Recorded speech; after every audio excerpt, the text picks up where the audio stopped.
ఓం శాంతి. ఈరోజు మురళి 2/10/24. మధురమైన పిల్లలారా, తలంపులో ఉండి ప్రతి కర్మ చేసినట్లయితే అనేకులకు మీ ద్వారా సాక్షాత్కారం జరుగుతుంది. బాబా ఏమంటున్నారంటే, బాబా స్మృతిలో ఉండి మీరు ప్రతి కర్మ చేయండి, అప్పుడు అనేకులకు మీ యొక్క సాక్షాత్కారం జరుగుతూ పోతుంది. ప్రశ్న: సంగమ యుగంలో ఏ విధి ద్వారా మీ హృదయం శుద్ధమవుతుంది? సంగమ యుగంలో ఏ పద్ధతిని మనం ఆచరిస్తే మీ హృదయం శుద్ధమవుతుంది? జవాబు: తలంపులో ఉండి భోజనం లేదా వంట తయారు చేసినా మరియు భోజనం భుజించినా హృదయం శుద్ధమవుతుంది. వంట తయారు చేసేవాళ్ళు తలంపులో ఉండాలి, భుజించేవాళ్ళు స్వీకరించేవాళ్ళు తలంపులో ఉండాలి. అంటే తయారు చేసేటప్పుడు బాబా స్మృతిలో ఉండాలి, తినేటప్పుడు బాబా స్మృతిలో ఉంటే హృదయం శుద్ధమవుతుంది. సంగమ యుగంలో మీరు బ్రాహ్మణుల ద్వారా తయారు చేయబడిన బ్రహ్మభోజనానికి దేవతలు కూడా ఇష్టపడతారు అని శాస్త్రాలలో గాయనం ఉంది. దీన్నే బ్రహ్మభోజనం పైన, ఎవరికైతే బ్రహ్మభోజనం పైన విలువ ఉంటుందో వాళ్ళు ప్లేటుని కడిగి, అంటే భోంచేసిన తర్వాత ప్లేటును కడిగి స్వీకరిస్తారు. అంత వాల్యుబుల్గా దాన్ని, అంత మహత్వాన్ని ఇస్తారు భోజనానికి. మహిమ చాలా గొప్పది. తలంపులో ఉండి తయారు చేసిన భోజనం తింటే శక్తి లభిస్తుంది, హృదయం శుద్ధమవుతుంది. చూడండి, బాబా స్మృతి యాత్ర గురించి ఎంత అటెన్షన్ ఇప్పిస్తున్నారు. బాబా యొక్క స్మృతిలో ఉండి వంట తయారు చేయాలి, బాబా స్మృతిలో ఉండి భోంచేయాలి, తద్వారా హృదయం శుద్ధమవుతుంది. లౌకికంలో కూడా అనేక తీర్థయాత్రలకు వెళ్ళినప్పుడు, శ్రీశైలము అట్లా స్థానాలకు వెళ్ళినప్పుడు అక్కడ చౌల్ట్రీస్లో అది అనేకమైనటువంటి ఛత్రాలు ఉంటాయి. ఆ ఛత్రాల్లో ఫ్రీగా భోజనం పెడుతూ ఉంటారు. వాళ్ళు ఒక అన్నయ్యకి ఇదే పని, మౌనంగా భుజించండి అని చెప్తూనే ఉంటారు. భక్తి మార్గంలో కూడా అంత శ్రద్ధ ఉంటే మనకి జ్ఞాన మార్గంలో ఇంకెంత శ్రద్ధ ఉండాలి. బాబా పైన చాలా ప్రేమతో భోజనాన్ని స్వీకరించాలి. అప్పుడే మన యొక్క హృదయం శుద్ధమవుతుంది. తయారు చేసేది బాబా స్మృతిలో ఉండాలి, భుజించేది కూడా బాబా స్మృతిలోనే భుజించాలి. ఓం శాంతి. సంగమ యుగంలో బాబా వస్తారు. రోజు పిల్లలకు తెలిపించాల్సి పడుతుంది. ఆత్మిక తండ్రినైనా నేను ఆత్మిక పిల్లలకు తెలిపిస్తున్నాను అని రోజు చెప్తారు. ఈ విధంగా ఎందుకు చెప్పాలి? పిల్లలు ఆత్మ అని స్వయంని తెలుసుకోవాలి అని బాబా అంటున్నారు. పిల్లలకు కూడా గుర్తుకు రావాలి, బాబా మన బేహద్ తండ్రి అయినారు, ఆ తండ్రి వచ్చి ఆత్మలైన మనకు చదివిస్తున్నారు. సేవ కోసం భిన్న భిన్న పాయింట్స్ బాబా చెప్తూ ఉంటారు. పిల్లలు అంటారు సేవ లేదు అని, బాబా అంటారు, కొంతమంది పిల్లలు అంటారు సేవ లేదు, మేము బయటికెళ్ళి సేవ ఎలా చేసేది అని కొంతమంది పిల్లలు అడుగుతారు. తో బాబా సేవ కోసం అనేక ఉపాయాలను చాలా సహజంగా తెలియచేస్తూ ఉంటారు. చిత్రాలను చేతిలో తీసుకోండి. రఘునాథుని యొక్క చిత్రము నల్లగా ఉండేది మరియు తెల్లగా ఉండేది, రెండూ తీసుకోండి. శ్రీకృష్ణుడు లేదా శ్రీనారాయణ యొక్క చిత్రం కూడా తెల్లగా ఉండేది, నల్లగా ఉండేది, రెండూ తీసుకోండి. ఒక్కొక్క మందిరంలో నల్లగా ఉంటుంది, జగన్నాథ్పురిలో నల్లగా ఉంటుంది, శ్రీనాథ్పురిలో తెల్లగా ఉంటుంది, లక్ష్మీనారాయణలే. తో బాబా అంటారు ఆ విధంగా భలే చిన్న చిన్న చిత్రాలు ఉండని. శ్రీకృష్ణుడిది చిన్న చిత్రంగానే తయారు చేస్తారు కదా. మీరు మందిరాల్లోకి వెళ్ళి పూజారీల్ని కూడా అడగచ్చు, ఎందుకు వీళ్ళను నల్లగా తెల్లగా 2 రూపాల్లోనూ చూపించినారు? బాబా చూడండి, సేవ చేసేది ఎలా బాబా అని అడిగింటే పిల్లలు దానికి బాబా ఉపాయం చెప్తున్నారు. ఎంత బాగా చెప్తున్నారు చూడండి, ఈజీ ఉపాయము అని. చిత్రాలు ఈ విధంగా నల్లగా తెల్లగా ఉండే చిత్రాలను చూపించండి. కృష్ణుడిని కూడా తెల్లగా చూపిస్తారు, ఒక్కొక్కసారి నల్లగా చూపిస్తారు, శ్యామసుందరుడు అంటారు, డిఫరెంట్ రూపంలో చూపిస్తారు. రాముణ్ణి కూడా చూడండి, అయోధ్య రాముణ్ణి భలే సుందరమైన ప్రతిమ, కానీ నల్ల విగ్రహాన్ని పెట్టడం జరిగింది. సో ఆ విధంగా బాబా ఇక్కడ అంటున్నారు, నల్లగా తెల్లగా ఎందుకు చూపిస్తారు అనే రహస్యాన్ని చెప్పండి. సత్వప్రధానంగా ఉండే వీళ్ళే తమోప్రధానంగా అయినారు, పవిత్రంగా ఉండే వీళ్ళే పతితంగా అయిపోయినారు అని అనేకులకు పూజ్యుల నుంచి పూజారిగా ఎలా కావాలనే రహస్యాన్ని చెప్పమంటున్నారు బాబా. వాస్తవంగా వీళ్ళ శరీరం ఎందుకు నల్లగా చూపించినారు?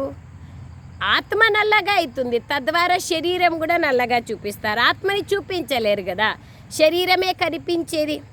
తో మీ దగ్గర చాలా మంచి బాబా అంటారు, తెల్లగా ఉండే చిత్రాలు కూడా ఉంటాయి. అయితే వాటిని కొంతమంది నల్లగా కూడా చూపిస్తారు. వీటన్నింటిపైన మీరు తెలియచేయాలి. ఆత్మ ఏ విధంగా భిన్న నామరూపాలని ధారణ చేసి కిందికి దిగుతా వచ్చింది సృష్టి చక్రంలో. ఎప్పుడైతే కామాగ్నిలో కూర్చోందో అప్పుడు నల్లగా అయిపోతుంది. జగన్నాథపురి, శ్రీనాథపురి ఈ 2 చిత్రాలు కూడా చాలా డిఫరెంట్గా ఉన్నాయి. బాబా అంటారు, మీకు అక్కడికి నిమంత్రణ కూడా లభిస్తుంది.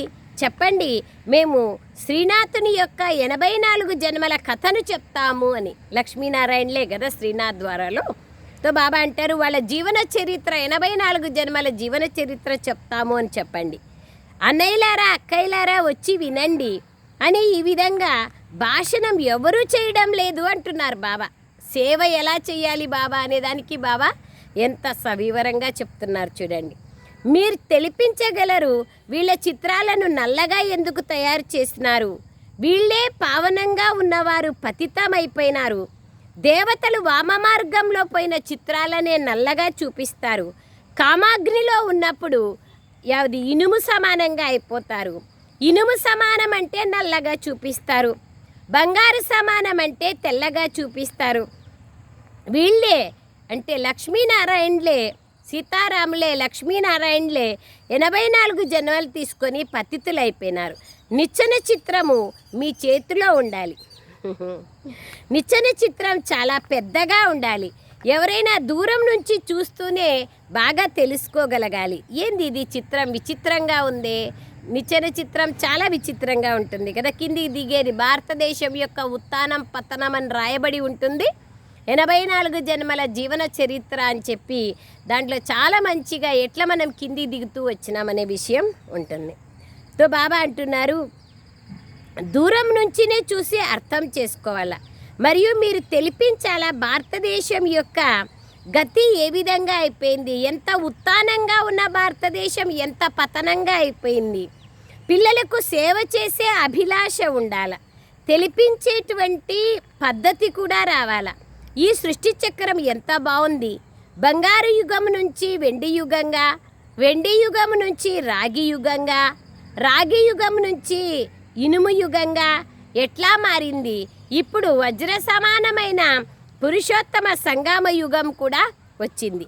ఈ సంగమ యుగాన్ని కూడా బాగా చూపించాలి సృష్టి చక్రంలో. బాబా అంటారు, అనేక చిత్రాలను భలే తీసుకపోకున్నా సృష్టి చక్రము తర్వాత నిచ్చెన చిత్రము చాలా ముఖ్యమైనవి. భారతదేశం యొక్క ఉత్థానం పతనం ఇందులో ఉంది. మీరు ఇతరులకు తెలియచేయవచ్చు. మీరు తిరిగి పతితుల నుంచి పావనంగా ఎలా కాగలరు? పతిత పావన తండ్రి రాపా అని పిలుస్తారు. ఆయన ఎలా జ్ఞాపకం చేసుకోవాలి? సెకండ్లో జీవన్ముక్తి ఎలా లభిస్తుంది? ఈ మొత్తం జ్ఞానం మీ దగ్గర ఉంది. కానీ ఇంకా మిగతా వాళ్ళందరూ అజ్ఞాన నిద్రలో నిద్రపోతున్నారు. భారతదేశంలో జ్ఞానం ఉండింది. ఎప్పుడు జ్ఞానం ఉండెనో, పవిత్రత, సుఖము, శాంతి ఉండెనో అప్పుడు చాలా ధనవంతులుగా ఉండ్రి. ఇప్పుడు భారతదేశం అజ్ఞానంలో ఉంది. ఎంత నిర్ధనికులుగా అన్నీ పోగొట్టుకున్న వాళ్ళుగా అయిపోయినారు. జ్ఞాని మనుష్యులు అజ్ఞాని మనుష్యులు వేరువేరుగా ఉంటారు. దేవీ దేవతలు మరియు మనుష్యుల్లో కూడా చాలా పేరు ప్రఖ్యాతమైన వాళ్ళు దేవీ దేవతలు. దేవతలు కూడా మనుష్యులే, కానీ దివ్య గుణాలను కలిగి ఉన్నారు. దేవతలు సత్యుగంలో త్రేతాయుగంలో ఉంటారు, మనుష్యులు ద్వాపర కలియుగంలో ఉంటారు. పిల్లలకు బుద్ధిలో వాస్తవికంగా ఈ అన్ని విషయాలు బుద్ధిలో ఉండాలి, అప్పుడే సేవ చేయగలుగుతారు. బాబా వచ్చి పిల్లలందరికీ ఈ విషయాలన్నీ తెలియచేస్తున్నారు.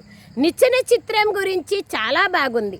బాబా చెప్తున్నారు, పిల్లలారా గృహస్థ వ్యవహారంలో ఉండండి, శరీర నిర్వహణార్థంగా వ్యాపార వ్యవహారాలు చేయండి. బాబా వద్దనరు. కానీ బాబా అంటారు, ఆ యొక్క శారీరకమైన భౌతికమైన చదువుని కూడా చదవండి. విద్యార్థులు చదవాలంటే చదవచ్చు.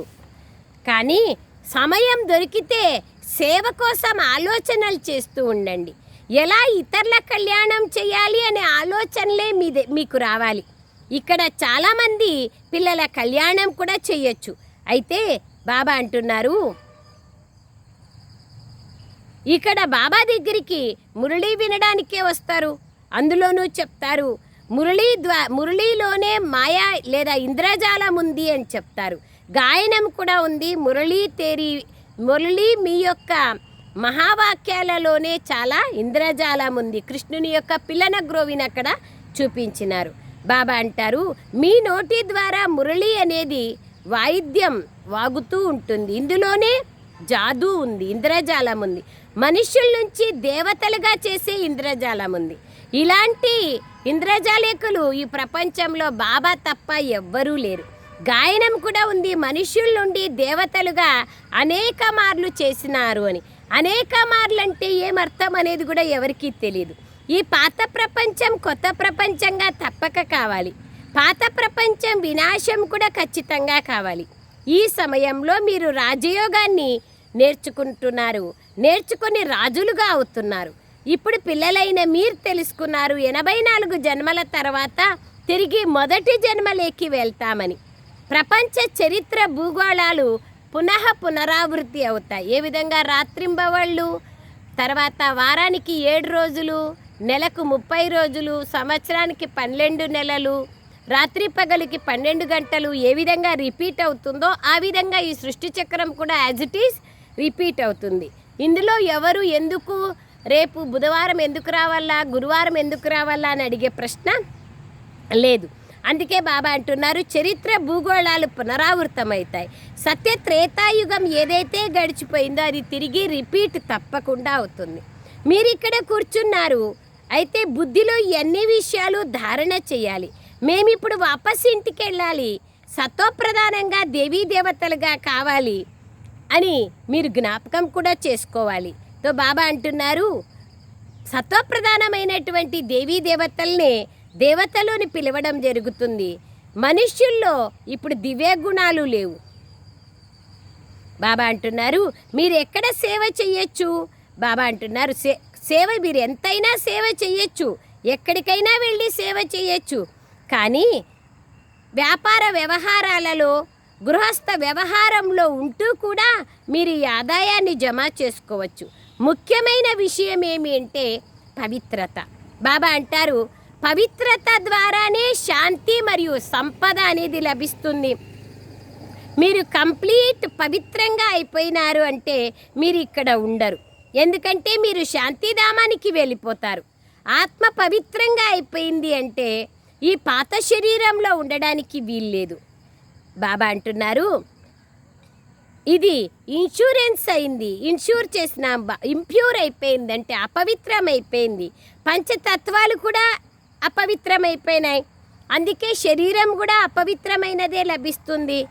దీన్ని మట్టితో తయారు చేసిన బొమ్మ మట్టిలోనే కలిసిపోతుంది. 5 తత్వాలతో తయారు చేసిన శరీరం ఇది సమాప్తమవుతుంది అంటారు. బాబా అంటారు,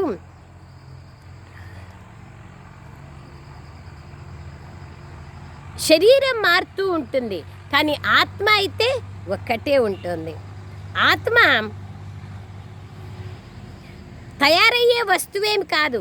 అది పాతదిగా కొత్తదిగా కాదు. అది తమోప్రధానము సతోప్రధానము అవుతుంది. శరీరం మొదట చిన్నగా ఉంటుంది, తర్వాత పెద్దదిగా తయారవుతుంది. దాని యొక్క అవయవాలన్నీ లభించినప్పుడు పెద్దగా అయిపోతుంది. అందులో ఆత్మ పాత్ర చాలా గొప్పగా ఉంటుంది. ఈ ప్రపంచమే అద్భుతమైన ప్రపంచం. ఇందులో అతి అద్భుతమైన వాళ్ళు భగవంతుడు. ఆత్మలకు తన పరిచయాన్ని ఇస్తున్నారు. ప్రతి ఆత్మ అతి సూక్ష్మమైన జ్యోతిర్బిందు స్వరూపమైంది. ఆత్మ శరీరంలో ప్రవేశం చేస్తేనే మార్పులు చేర్పులు లేదా అవయవాలు పెద్దగా కావడం ఇవన్నీ జరుగుతాయి. ఎంత విచిత్రం కదా. చైతన్యమైన ఆత్మ జడమైన శరీరంలో ప్రవేశం చేసినప్పుడే శరీర కర్మేంద్రియాలు పెద్దదిగా కావడం జరుగుతుంది. జంతువుల శరీరాలు ఎలా తయారవుతాయి? ఎంత అద్భుతం కదా. ఆత్మ ఒక్కటే. ఆత్మ ఎంత చిన్న వస్తువు, ఎంత పెద్ద ఏనుగు, కానీ అంత పెద్ద ఏనుగులో కూడా ఆత్మ అతి చిన్న సూక్ష్మమైన జ్యోతి స్వరూపమే. బాబా కూడా బాబా చెప్తున్నారు, బాబా జీవ జంతువుల విషయాలు చెప్పరు ఇక్కడ. బాబా మనుష్య ఆత్మ గురించి తెలిపిస్తున్నారు. మనుషులైన మీరే 84 జన్మలు తీసుకొని ఇప్పుడు ఈ విధంగా సంగమ యుగంలో పాత్రను అభినయిస్తున్నారు. అక్కడైతే చెప్తారు మనుషులు 84 లక్షల జన్మలు తీసుకుంటారు అని. 84 లక్షల జీవరాశుల్లో జన్మ తీసుకుంటే ఎప్పుడు చెప్పాలా బాబా? మనకి ఎట్లా అర్థమవుతుంది? దాన్ని అర్థం చేసుకోవాలంటే కూడా మనకి టైం పడుతుంది కదా. బాబా చెప్పడానికి టైం పడుతుంది, మనం అర్థం చేసుకోవడానికి టైం పడుతుంది కదా. ప్రతి ఒక్క ఆత్మ యొక్క ఫీచర్సు శరీరాలు తీసుకుంటుంది, వేరువేరుగా ఉంటాయి. ఎంత అద్భుతం కదా. ఈ యొక్క సృష్టి చక్రము పునరావృతమవుతోంది. ప్రతి జన్మ యొక్క ఫీచర్స్ అంటే ముఖ కవళికలు, పేరు, రూపము అన్నీ మారిపోతాయి. ఈ విధంగా కాదు, కృష్ణుడు బాల్యంలో నల్లగా ఉండే పెద్దగా అయిపోయినాక తెల్లగా అయిపోయినారు, అట్లా కాదు. బాబా అంటున్నారు ఈయన ఆత్మ, కృష్ణ ఆత్మనే తెల్లగా ఉండే సత్యుగంలో జన్మలు తీసుకుంటా నల్లగా అయిపోయింది. 84 జన్మలు తీసుకుంటా. ఇప్పుడు మీ ఆత్మ కూడా భిన్న భిన్నమైన ముఖ కవళికలు, భిన్న భిన్నమైన శరీరాలు తీసుకొని పాత్రను అభినయించింది. ఇది అద్భుతమైన డ్రామా. పిల్లలైన మీకిప్పుడు ఏ చింత ఉండకూడదు. మీరందరూ యాక్టర్స్ అయినారు. ఒక శరీరాన్ని వదిలి మరొక శరీరాన్ని ధరించి పాత్రను అభినయిస్తారు. ప్రతి జన్మలో సంబంధాలు మారిపోతాయి. తో బాబా తెలిపిస్తున్నారు ఇది తయారు చేసి చేయబడిన డ్రామా. ఇందులో 84 జన్మలు మీరు తీసుకుంటూ తమోప్రధానమైపోయినారు. ఇప్పుడు తిరిగి ఆత్మను సతోప్రధానంగా చేసుకోవాలి. పావనంగా తప్పక కావాలి. పావన సృష్టి ఉండింది, ఇప్పుడు పతితమైపోయింది. తిరిగి పావనంగా ఎలా అవుతుంది? ఇది ఆలోచన జరగాలి. సతోప్రధానము తమోప్రధానం అనే అక్షరం అయితే ఉంది. సతోప్రధానమైన సృష్టిని మళ్ళా సతో సామాన్యము రజో తమోలేకి మారుతుంది. పునరావృత్తి పరివర్తన అనేది జరుగుతుంది కదా. ఇప్పుడు తమోప్రధానం అయిపోయింది, తిరిగి సతోప్రధానంగా అవుతుంది. పతితుల నుంచి పావనంగా ఎలా కాగలరు అనేది బాబా వచ్చి తెలియచేస్తున్నారు. బాబా అంటున్నారు వర్షం ద్వారా వచ్చే నీళ్ళ ద్వారా పావనంగా ఎలా కాగలుగుతారు? అది అసాధ్యం కదా. నీళ్ళ ద్వారా పావనంగా అయ్యేట్లుంటే ఎవరెవరు పాపం పనులు చేస్తున్నారో వాళ్ళందరినీ నీళ్ళల్లో ముంచేస్తే తర్వాత నీళ్ళ దగ్గర ఉండే వాళ్ళ యొక్క భోజనానికి నీళ్ళు అవే, పాత్రలు గడిగేకి నీళ్ళు అవే, వాళ్ళు ఇంకెంత పవిత్రంగా అవుతారు అన్నీ ఆలోచన చేసే మాటలు కదా ఇది. బాబా అంటున్నారు అట్లా వర్షపు నీళ్ళ ద్వారా పావనంగా అయ్యేట్లుంటే మొన్ననే మనమంతా చూస్తున్నాం కదా. కేరళలో వచ్చింది తుఫాను, తర్వాత విజయవాడలో వచ్చింది, ఇప్పుడు గుంటూరులో ఉంది, హైదరాబాద్లో వచ్చింది. ఇవన్నీ చూస్తున్నాం. వర్షపు నీళ్ళ ద్వారా పావనంగా అయ్యేది ఉంటే వర్షపు నీళ్ళ ద్వారా మనుషులే కొట్టుకొని పోతూ అన్నారు కదా. ఎంతమంది మృత్యువు జరుగుతూ ఉంది. బాబా అంటున్నారు తుఫాన్ వచ్చింది అంటే ఎంతమంది చనిపోతారు, ఎన్ని మునిగిపోతాయి. బాబా అన్ని విషయాలు ఎంత మంచిగా చెప్తున్నారు. భారతదేశంలో అన్ని ఖండాలు ఉండవు. సత్యుగంలో ఒకటే ఒక ఖండం ఉంటుంది. న్యాచురల్ కొలామిటీస్ కూడా, ప్రకృతి వైపరీత్యాలు కూడా మీకు చాలా సహాయం చేస్తాయి శుభ్రం చేయడానికి. ఎంతమంది మనుష్యులు ఉన్నారు. జంతువుల విషయం వదిలేసేయండి, ఇంకా లెక్కలేనన్ని జంతువులు. బాబా అంటున్నారు నీళ్ళ ద్వారా పావనంగా అయ్యేట్లుంటే అది శరీరం యొక్క విషయం కాదు కదా. శరీరం పతితంగా పావనంగా అవుతుంది. ఆత్మ కూడా పతితంగా పావనంగా అవుతుంది. ఆత్మ పావనమైతే శరీరం పావనమవుతుంది, ఆత్మ పతితమైతే శరీరం కూడా పతితమవుతుంది. ఒక్క బాబానే పతిత పావనుడైనారు. బాబా చెప్తున్నారు, జగద్గురువు అని ఎవరైతే పిలిపించుకుంటారో ఆయన జగత్తుకి సద్గతిని ఇచ్చేటువంటి తండ్రి అయినారు. సద్గతి దాత బాబా అయినారు. బాబా సద్గురువు అయినారు, ఆయనే సద్గతినిస్తారు. బాబా తెలిపిస్తున్నారు. ఆ విధంగా చాలా బాబా అంటారు, చాలామంది సాధు సన్యాసులు కూడా సద్గురువు సద్గతి దాత అని కూడా చెప్తారు. కానీ ఎవరు సద్గురువు అనే విషయం ఎవరికీ తెలియదు. గురువుల యొక్క పక్కన శిష్యుడు కూడా కూర్చుంటాడు, నేర్చుకుంటారు. అట్లాగే ఈ బ్రహ్మ నంబర్ 1లో వెళ్తారు. శంకరుని గురించి కూడా చెప్తారు, 3వ కన్ను తెరిస్తే ప్రపంచం వినాశమైపోతుంది అని. మరి శంకరుని గురువు అని ఎలా అంటారు వినాశం చేసేవాళ్ళను? సో బాబా చెప్తున్నారు, పిల్లలారా నన్నొక్కడనే జ్ఞాపకం చేసుకోండి. కొంతమంది పిల్లలు చెప్తారు, వ్యాపార వ్యవహారాల చింతలు ఎక్కువగా ఉన్నాయి బాబా అని. అంటే బాబా అంటున్నారు, స్వయంని ఆత్మ అని తెలుసుకొని బాబాని తండ్రిని ఎలా జ్ఞాపకం చేసుకోవాలి అని అడుగుతారు. బాబా చెప్తున్నారు, భక్తి మార్గంలో కూడా మీరు ఓ ఈశ్వరా, ఓ భగవంతుడా అని జ్ఞాపకం చేసుకునేవాళ్ళు కదా.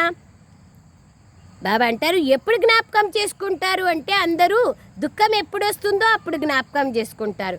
ఏ విధంగా చనిపోయే సమయంలో రామ్ రామ్ చెప్పండి అని చెప్తారు. చాలా సంస్థలు ఆ విధంగా ఉన్నాయి, రామనామాన్ని జపించండి అని చెప్తూ ఉంటారు. చనిపోయే సమయంలో రావాలంటే బతికుండంగా ఎప్పుడన్నా అనింటే కదా, రామరామ అంటే కూడా అనలేరు. సో నారాయణ అనమంటే నారనార అంటారే కానీ నారాయణ అనలేరు. సో అందుకే బాబా అంటున్నారు, రామరామ అనమంటే లామలామ అంటారు. ఫస్ట్ జీవించిన నాళ్ళు భగవంతుడినే జ్ఞాపకం చేసుకోకపోతే సో లాస్ట్లో ఎట్లా భగవంతుడు గుర్తుకొస్తారు? అనేకమైన మతాలు గ్రంథాలు ఉన్నాయి, చనిపోయేటప్పుడు వాళ్ళ ముందర పోయి చదువుతారు. సో బాబా అంటున్నారు, పిల్లలారా మీరు శివబాబాని జ్ఞాపకం చేసుకోండి, మీరు జ్ఞాన దానాన్ని ఇస్తున్నారు. బాబా అంటున్నారు, జ్ఞాన దానం ఇస్తారు కానీ అక్కడ రాముణ్ణి జపించండి, రామ్ రామ్ అని చెప్పండి అంటారు. సో బాబా అంటారు, నోటితో ఏమీ రామరామ అని చెప్పాల్సిన పని లేదు, మనసులో బాబాని జ్ఞాపకం చేసుకోవాలి. ఆయనే పరంపిత పరమాత్మ అయినారు, ఆయనే పవిత్రంగా మనల్ని తయారు చేస్తారు. అలాంటి తండ్రిని అందరిలో ఉన్నారు అని చెప్పేస్తున్నారు. బాబా అంటున్నారు, కృష్ణుణ్ణి కూడా పరమాత్మ అంటారు, దేవతని పరమాత్మ అని చెప్పడానికి వీల్లేదు. అనేక కళల్లో వెళ్తూ వెళ్తూ కింది దిగుతూ వస్తారు. ప్రతి ఒక్క వస్తువు కూడా కళలు తగ్గుతా పోతాయి. బాబా మాత్రము కళలు తగ్గే ప్రశ్న ఉండదు. బాబా ఎట్లుండేవాళ్ళు అట్లే ఉంటారు. ఏ విధంగా వస్త్రాలు కూడా ఫస్ట్ కొత్తగా ఉంటాయి. కొత్త చీర ఎట్లుంటుంది? బాగా బ్రైట్గా ఉంటుంది, షైనింగ్గా ఉంటుంది. తర్వాత ఉతికి చాలా పాతదైపోతుంది. సో బాబా తెలిపిస్తున్నారు, ఎన్ని విషయాలు ఎంత స్పష్టంగా చెప్తున్నారు. ఓ నా మధురాతి మధురమైన ఆత్మిక పిల్లలారా, మిమ్మల్ని మీరు ఆత్మ అని తెలుసుకొని స్మరించి సుఖాన్ని పొందండి. ఇదైతే దుఃఖధామం. బాబాని మరియు ఆస్తిని జ్ఞాపకం చేసుకోండి. తలంపు చేస్తూ మీకు లెక్కలేనంత సుఖం లభిస్తుంది. మీ యొక్క తనువు యొక్క కలక్లేశాలన్నీ సమాప్తమైపోతాయి. 21 జన్మలకు మీరు నిరోగిగా అయిపోతారు. మీ కాయ కల్పతరువుగా అయిపోతుంది. కలక్లేశాలు అనగా దుఃఖాలన్నీ సమాప్తమైపోతాయి. జీవన్ముక్త పదవిని పొందుతారు. అయితే నేను చెప్పిన విషయాలను ఆచరిస్తే కదా అప్పుడే మనకి ఇవన్నీ బెనిఫిట్ దొరకాలి. అంటే బాబా చెప్పే విషయాలను మనం ఆచరించాలి, మనసులో తీసుకురావాలి. బాబా అంటున్నారు, మీరు ప్రాక్టికల్గా తెలిపిస్తున్నారు మీకు తండ్రి.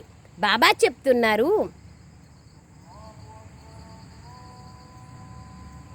మీరు నన్ను జ్ఞాపకం చేసుకుంటే మీ అన్ని మనోకామనల్ని నేను పూర్తి చేస్తాను, సుఖీగా మిమ్మల్ని తయారు చేస్తాను. మీరు పవిత్రంగా కాలేదంటే దెబ్బలు తినాల్సి పడుతుంది, పదవి తక్కువ అవుతుంది. మీరు నన్ను జ్ఞాపకం చేసుకుంటే పవిత్రంగా అయిపోతారు. బాబా అంటారు, ఆ విధంగా శిక్షలు పొంది అంతో ఇంతో పదవి పొందడం చాలా మంచిది కాదు కదా. అందుకయ్యే మీకు తాజాదనమైనటువంటి రొట్టెనే ఇష్టమవుతుంది కదా. సో ఈనాటి కాలంలో చాలా నూనె వస్తువులు తింటారు. అక్కడైతే అందుకే బాబా నూనె కూడా చాలా కాస్ట్లీ అయిపోతూ ఉంది. నూనె వస్తువులే అందరూ ఇష్టపడతారు. సో బాబా అంటున్నారు, అక్కడైతే నూనె కాదు నెయ్యి నదులు ప్రవహిస్తాయి. పిల్లలకు బాబా ఎంత మంచిగా అన్ని విషయాలు చెప్తారు. వీటిని స్మరణ చేయాలి కదా. బాబా ఈ విధంగా ఏం చెప్పరు, మీరు ఇక్కడే కూర్చోండి నన్ను జ్ఞాపకం చేసుకోండి అన్నారు. నడుస్తూ తిరుగుతూ మీరు ఎక్కడైనా ప్రయాణం చేయండి, కేవలం బాబాని జ్ఞాపకం చేయండి. వ్యాపార వ్యవహారాలు చేసుకోండి, కానీ మీ బుద్ధి బాబా వైపు ఉండాలి. ఏ విధంగా లౌకిక తండ్రిని వ్యాపార వ్యవహారాలు చేసుకుంటే కూడా గుర్తుపెట్టుకుంటారు కదా. ఎవరైనా అడిగితే మీ నాన్న ఎవరు అంటే చెప్పేస్తారు కదా. అలాగే ఇక్కడ బుద్ధి ద్వారా తెలుసుకోవాల్సిన విషయం. బుద్ధి ద్వారా మీరు ఆస్తిని జ్ఞాపకం చేసుకోండి. మీరు బాబాకి పిల్లలుగా అయినారంటే ప్రాపర్టీ కూడా మీకు జ్ఞాపకంలో ఉండాలా. తండ్రి నుండి ఏ ప్రాపర్టీ లభిస్తూ ఉందనేది కూడా మీకు జ్ఞాపకంలో ఉండాలా. బాబాని జ్ఞాపకం చేసుకోవాలా. ఇంకెవ్వరిని మిత్ర సంబంధీకులను జ్ఞాపకం చేసుకోకూడదు. ఆత్మలోనే మొత్తం పాత్రంతా ఫిక్స్ అయి ఉంది. అదే మర్జ్ కేల్ ఆట జరుగుతూ ఉంటుంది. ఈ బ్రాహ్మణ కులంలో ఎవరైతే కల్పకల్పము ఏ పాత్రనైతే అభినయించినారో అదే పునరావృతమవుతుంది. బాబా చెప్తున్నారు, వంట తయారు చేయండి, మిఠాయిలు తయారు చేయండి, శివబాబాని జ్ఞాపకం చేసుకోండి. చూడండి బాబా కరెక్ట్ టయానికి ఏం చెప్తున్నారు, మీరు వంటలు తయారు చేయండి, మిఠాయి తయారు చేయండి, కానీ శివబాబాను జ్ఞాపకం చేసుకోండి. శివబాబాని జ్ఞాపకం చేసుకొని తయారు చేస్తే ఆ మిఠాయి తినేవాళ్ళు కళ్యాణం కూడా జరుగుతుంది, వాళ్ళకు సాక్షాత్కారం జరుగుతుంది, బ్రహ్మ యొక్క సాక్షాత్కారం జరుగుతుంది, శుద్ధమైన అన్నం యొక్క ప్రభావం పడుతుంది. తో బ్రహ్మ భోజనానికి చాలా విలువ ఉంది. బాబా అంటున్నారు, బ్రహ్మనే కృష్ణుడుగా అవుతారు అనేది కూడా మీకు తెలుసు. బ్రహ్మనే కృష్ణుడవుతారు, కృష్ణుడే మళ్ళా విష్ణువుగా అవుతారు. కానీ అక్కడ శివశంకర్లను ఒకటిగా చేసేసినారు. బాబా అంటున్నారు, ఎవరైతే శుద్ధ భోజనాన్ని తింటారో వాళ్లకు బ్రహ్మ సాక్షాత్కారము, కృష్ణుని సాక్షాత్కారము, శివుని యొక్క సాక్షాత్కారం కూడా అవుతుంది. కానీ తయారు చేసేవాళ్ళు బాబా స్మృతిలో తయారు చేస్తే అవుతుంది. బ్రహ్మకుమారి కుమారీల పేరైతే ప్రఖ్యాతంగా ఉంది. చాలామందికి సాక్షాత్కారాలు కూడా జరుగుతాయి. బాబాని జ్ఞాపకం చేసుకోవాలి. బాబా ఉపాయాలైతే ఎన్నో చెప్తూ ఉంటారు. నోటితో మీరు రామరామ అనాల్సిన అవసరం లేదు.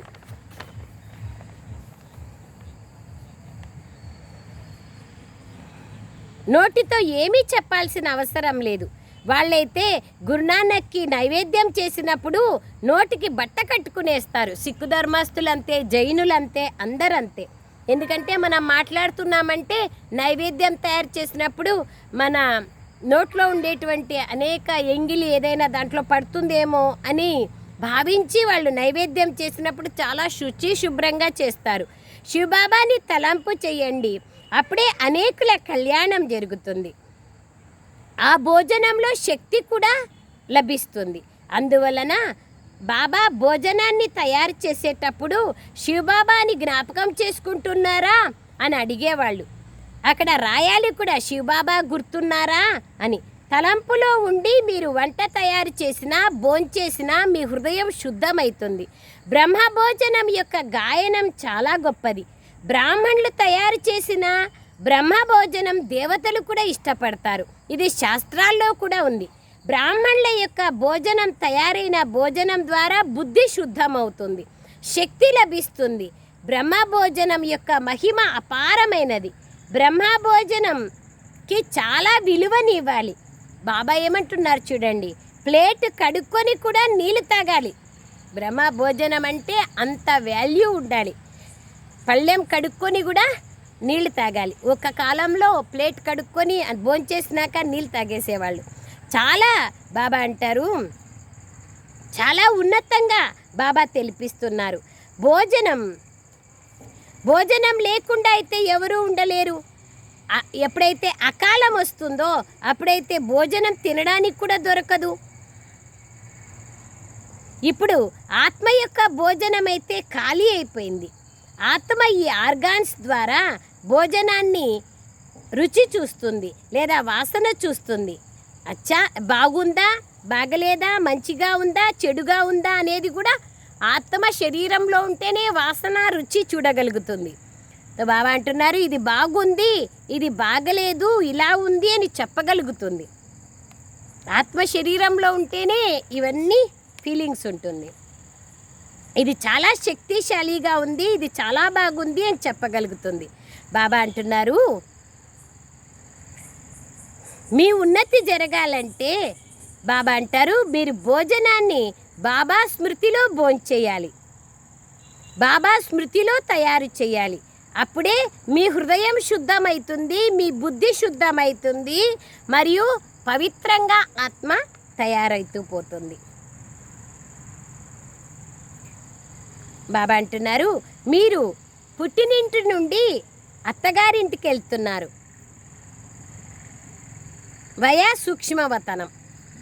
బాబా అంటారు అక్కడ భోగం కూడా సూక్ష్మవతనంలో భోగం తీసుకుపోవడము, అక్కడ భోగం స్వీకరించడము ఇవన్నీ జరుగుతాయి కదా, దాని గురించి బాబా చెప్తున్నారు. దేవతలు కూడా అక్కడ మిలనం చేస్తారు అని కూడా చెప్తారు. మీరు బ్రాహ్మణుల యొక్క బ్రహ్మభోజనాన్ని స్వీకరించినారు అని చెప్తారు.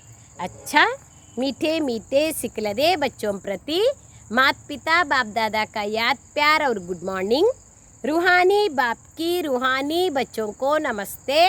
हम रूहानी बच्चों की रूहानी मात पिता बाप दादा को याद प्यार गुड मॉर्निंग और नमस्ते नमस्ते नमस्ते बाबा नमस्ते. थैंक यू बाबा. सारांशम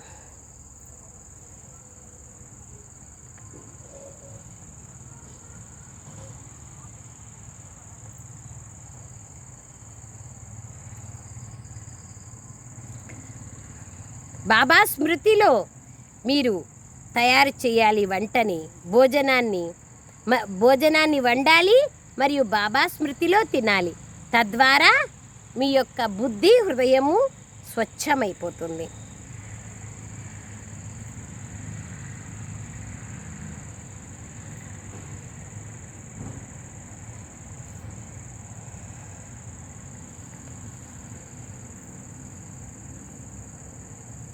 వరదానం.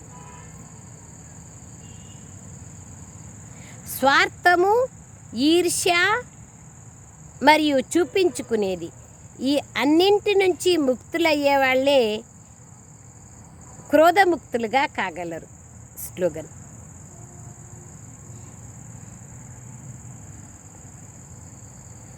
సాక్షి దృష్టిగా అయినప్పుడు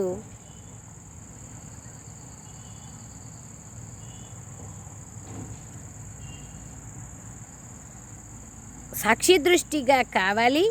ఇదే జ్ఞాని ఆత్మల యొక్క లక్షణం. అచ్చా, Om Shanti. Thank you Baba, thank you.